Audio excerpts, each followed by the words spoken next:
kung ano yung sinasabi ng midwife doon sa babae, pinaliwanag niya rin doon sa asawa niya. Oo. Kaya siguro mas Ano ba naman? Kasi kahit pa paano, mamaya kung gagawin yung procedure, nandun siya. Dito pwede magluto. Meron na. Mamaya pag mag-open na at medyo bumaba na yung baka hilain na lang yung... Dito. Palawag mo lang. Oh, pero ano? Ay TV. Oo, ano yung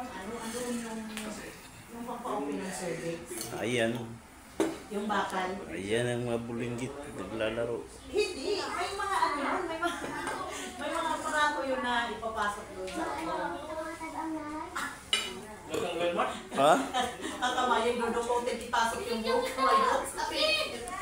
Tapos mo dito, parang Sa ulan. Sabi? Ang ulan. pindutin ni Manny yung kulay green. Sa ulan. Dito ka lang upo. Hindi. Wait lang. Lock. Basta, pagkasend mo. CR. Pero yun, kahit pa makatulog yun, in case na sumakit yun, magigising at magigising yun sa sakit. Sa'yo, Ben.